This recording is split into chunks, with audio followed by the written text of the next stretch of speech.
Bonjour et bienvenue dans Bénédiction du jour, le rendez-vous quotidien où une parole peut réveiller l'espérance.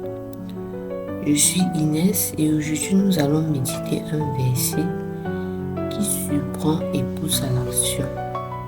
Matthieu 11, verset 22 dit: Depuis le temps de Jean-Baptiste jusqu'à présent, le royaume des cieux est forcé.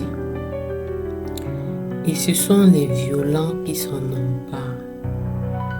Nous allons écouter ce verset à la lumière de la foi, comprendre son appel et laisser naître en nous une foi audacieuse et persévérante.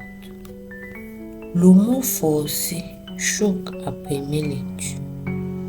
Jésus emploie une image vive pour dire que l'avancée du royaume n'est pas toujours douce ou confortable. Il y a des temps où la grâce rencontre la résistance humaine, des saisons où la vérité brise des habitudes et des moments où il faut oser passer de l'indifférence à l'engagement. Les violents dont parle le texte ne sont pas des brutes, ce sont des âmes déterminées, des personnes qui refusent de rester passives, qui se lèvent et saisissent la promesse par la foi. La parole de Dieu nous appelle à une ferveur qui dépasse la prudence facile et l'attente passive.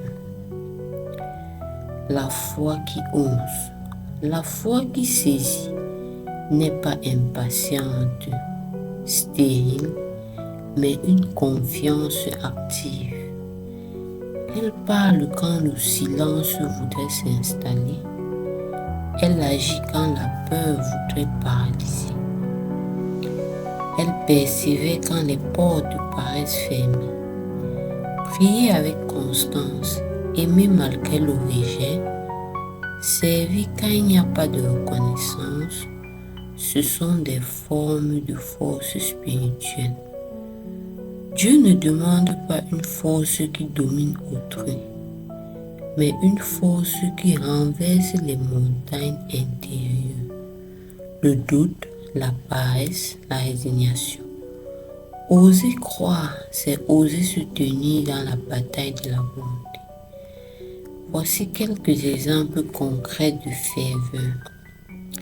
Peut-être que pour toi, forcer le royaume signifie persévérer dans la prière pour une personne ou une situation malgré l'absence de résultats visibles. Pardonner un cœur blessé alors que la mémoire réclame vengeance et revanche.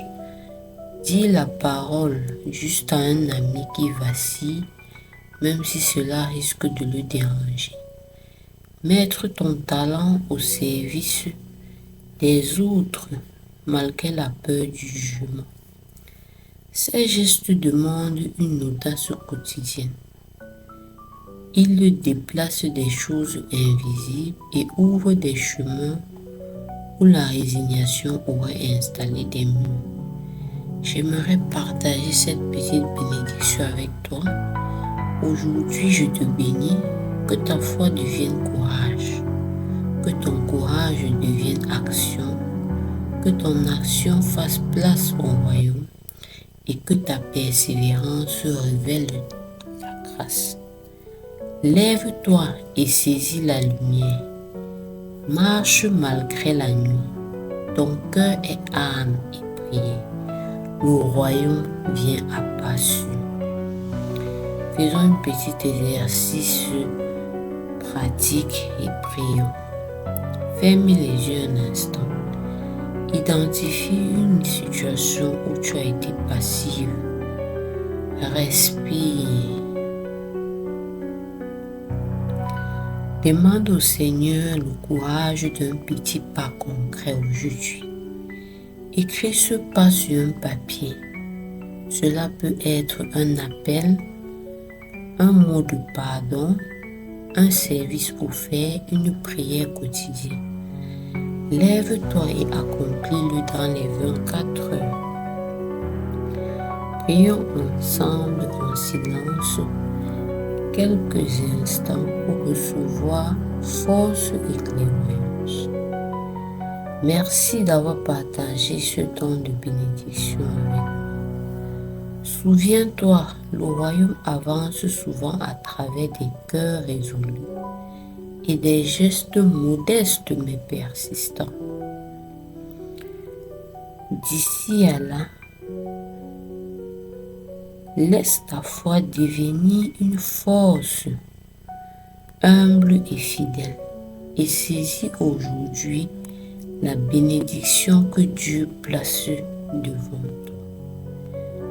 Alléluia, alléluia, amen.